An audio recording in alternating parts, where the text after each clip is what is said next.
A couple of weeks ago, I reviewed 3 affordable tenon saws, and I was looking for just one precise joinery saw that we could add to our Woodwork for Humans toolkit.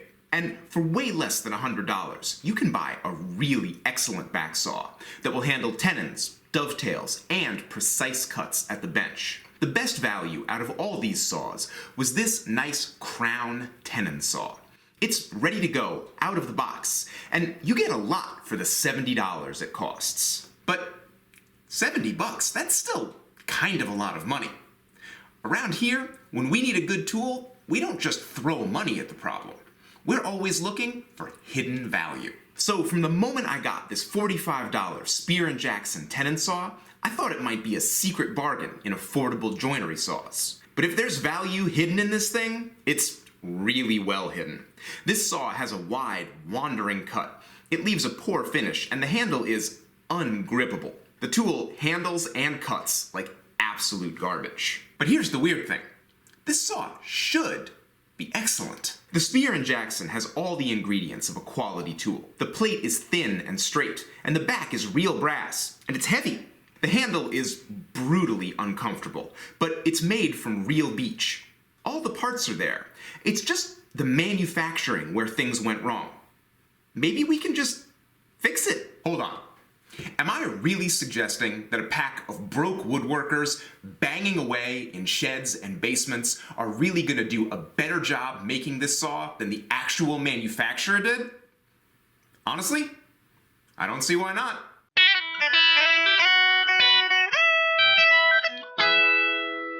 Before you can fix the problems, you've got to find them. So let's compare this saw with one that actually works well. I'm going to cut this tenon using the high-quality crown saw for one side and the Spear & Jackson for the other. Just look at the cuts. The Spear & Jackson makes a wide, ragged curve, and the saw won't track. It's a struggle to keep it on the line. The crown makes a straight, thin cut right down the line. Let's get rid of the waste and look at the surface finish. The Spear & Jackson leaves a rough surface, while the crown leaves a smooth face with fewer tool marks. So, is the Spear & Jackson just too thick and clumsy to do a good job? Well, I measured the thickness of the saw plate on the Spear & Jackson and the crown, and they're really similar. So that's not it. I think the problem is the saw's set. So in any saw, you've got teeth, and they're lined up like this, and each tooth has to be bent a little bit. So one tooth is bent a little bit to the right, one tooth is bent a little bit to the left, all the way down the tooth line. That makes the cut just a tiny bit thicker than the saw itself, and it keeps the saw from binding in the cut. I think that's our problem. So instead of measuring the saw, we need to measure the set. If I just run my fingers down the crown, I feel teeth that barely stick out. This saw is finely set. If I measure the teeth with these cheap digital calipers, the set is 0.034 inches, just a little wider than the saw plate. The Spear & Jackson feels totally different.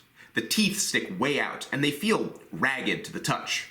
If I throw calipers on there, I get 0.057 inches, and that's huge for this kind of saw. Okay, if we've got too much set, let's just take some out. Stick a hammer in your vise and use it like a little anvil. Lay the teeth down and give them a light tap with another hammer. Start gentle. You'll quickly figure out how much pressure you need. Honestly, I find this hammer trick a little bit clumsy, so I like to use a little anvil. You don't have an anvil? No problem. This is just a scrap of square steel tube. Once I put it in my heavy leg vise, it becomes a perfectly good anvil, and I can tap my way right down the tooth line. I go over the teeth several times, stopping each time to measure my progress. Taking set out of a saw is a lot easier than putting it back in, so you want to creep up on your final measurement. I end up at 0.037 inches, which is a massive improvement. Already, the saw tracks better and cuts more smoothly. Now the kerf is straight and neat. Just a little modification makes this tool a lot better. But if the factory didn't set the saw correctly, I guarantee you they didn't sharpen it very well either. For saw sharpening, let me direct you straight to Paul Seller's saw sharpening video. It is the best, and he covers all sorts of stuff that we don't have time for in this video. But don't worry, I'll still hit the important points. I'll set the saw up in my homemade saw vise. You can build this thing out of scraps, and I have a video and plans. First, I'll joint the saw with a flat file to get all the teeth level and even. Right at the tip of the saw, there's a little half tooth, and that's only making the saw hard to start. I'm going to just file it off with my flat file. The actual sharpening is easy. You're just taking a fine triangular file, setting it between two teeth, and pushing forward with an even stroke in a straight line. It's hard to see what I'm doing here, so let's switch to a larger saw and a bigger file. In addition to sharpening, I'm also going to adjust the rake of these teeth. I start with the top face of the file flat, which means I'm cutting the teeth at about 60 degrees. I'll use that angle for the first 12 teeth. That's going to give me a very relaxed rake. The teeth won't cut fast, but they're easy to get started. For the next 12 teeth, I'm going to roll the file to the left a few degrees for a higher sharpening angle. That will make the saw teeth straighter and more aggressive. After that, I'll roll the file a little more to the left so that the right hand face is almost straight up and down. This angle gives me the most aggressive and fast cut, and I'll use it for the rest of the job. With this filing pattern, the saw will be smooth and easy to start, but also cut very fast. Sharpening leaves burrs on the edges of the teeth, but I can take those off by taking one stroke down each side of the tooth line with a fine sharpening stone. Now, this thing cuts like a totally different tool. It starts every time with a single pull stroke. It never jumps or stutters, and it's easy to track the line. The kerf I'm getting is very fine, and there's almost no ragged fiber on the back of the cut. You could stop right here, and the saw would be much better than it comes out of the package. But I want to push this upgrade even further. I want to attack every aspect of this tool and make it perfect. We just have to do something about that miserable handle. While we're at it, that hardware has to go too. Those are just brass-plated rivets holding that handle in place. They're going to loosen eventually, and they won't be easy to tighten. A good saw needs real hardware. With the handle clamped to the bench, I use a chisel to make a little trench next to each rivet. That gives me the space to tap in a cheap screwdriver and lever out the rivet. The two little ones come out easily, but the bigger one is press fit, and it's stubborn. I alternate between levering it with my screwdriver and twisting with a pair of pliers. But I do get it out eventually, and the handle comes right off. Before we start messing with the handle on our Spear & Jackson, we need to figure out what we even want.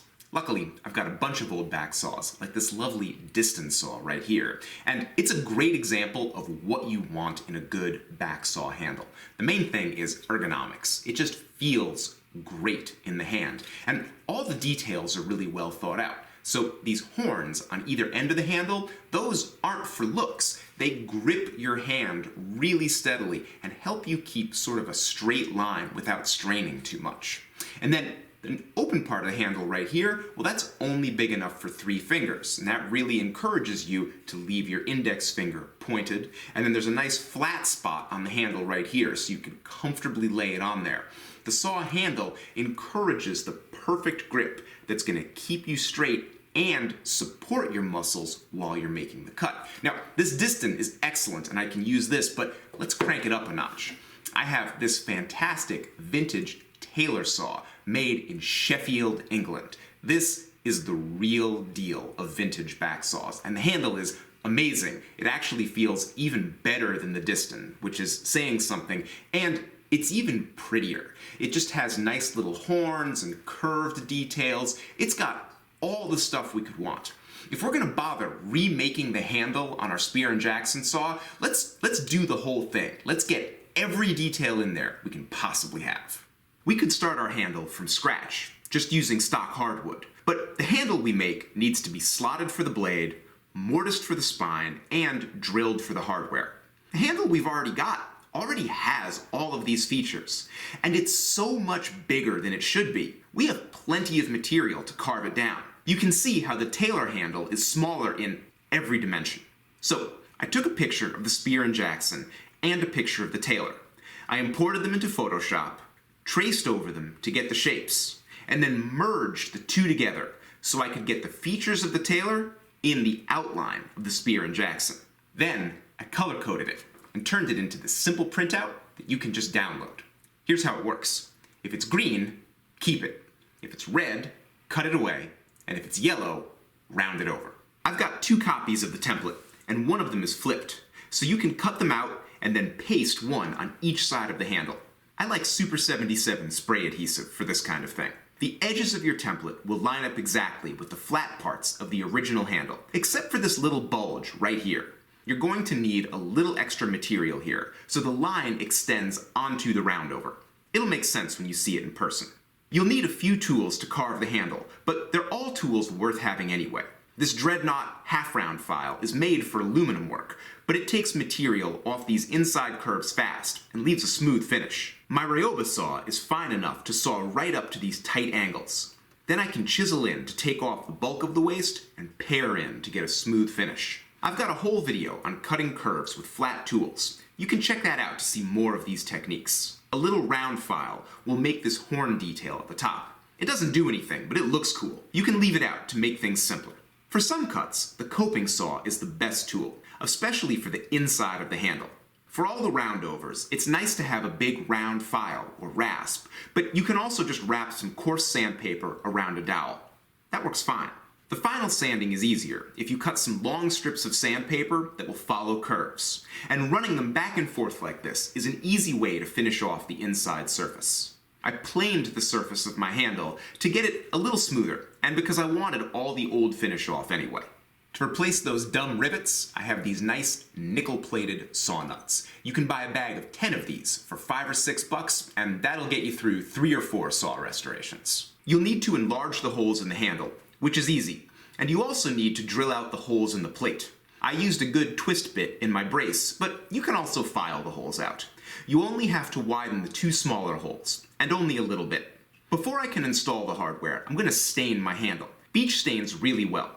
Use whatever color you have on hand. Then, I'm going to do 2 coats of shellac, followed up by paste wax. This is my favorite tool finish. It's durable, but not too slick. The finished saw is, well, it's like a whole new tool. It flies through the wood and tracks the line with surgical precision. I especially like the way it kicks the sawdust out of the cut and stays engaged the whole way. And as for looks, well, it's a world of difference from where I started. You could put this saw into a chest of fine cabinet maker's tools, and it would look right at home. I expect to use this saw for a long time. I think you're going to be seeing it a lot more in the Woodwork for Humans videos. So this is probably the cheapest route to a high-quality Western-style backsaw. I'm not going to say it's a fast project, but it's not particularly difficult. And by the time you've done all of these modifications, you will have learned a lot about saws and sharpening and tool restoration. Now, if you want to do this project, you're probably interested in grabbing this printable handle template that I showed earlier in the video. And listen, I usually charge for stuff like this, but we've got tough economic times right now, and I know money is tight. So let's just make this free. You can go on over to rexkruger.com/store or click the link down in the description and get this no cost, no strings attached. While you're at my store, you might also notice that I have a bunch of other free plans that you can just grab and a lot of affordable plans. A lot of my viewers support this content by picking up plans, and it makes a huge difference. When people support me by buying the stuff I put out, it gives me the flexibility to give stuff away for free once in a while. I can put my work into something and not get paid occasionally, because I got paid for the other stuff I did. So thanks to everybody who supports my work by buying a plan or a t-shirt. While we're talking about support, I have got to talk about my patrons on Patreon. They give me the freedom to do things I would never be able to do otherwise. Like a lot of creators, they would not be able to take a tool like this and criticize it and say that it was poorly made and then just hack it up and remake it. They might be worried. They might not want to piss off the manufacturer. Me, I don't care what the manufacturer thinks, because I'm never going to ask them for a sponsorship, and I'm never going to ask them for free tools. I don't need to, because I have the support that makes that sort of thing unnecessary. If you'd like to be one of the people who keeps this channel free and independent, go on over to patreon.com/rexkruger and check out the early access, rewards, and exclusive content that I have just for my patrons. And if you're just watching this video, following along, and enjoying this series, I appreciate you just as much. Thanks for watching.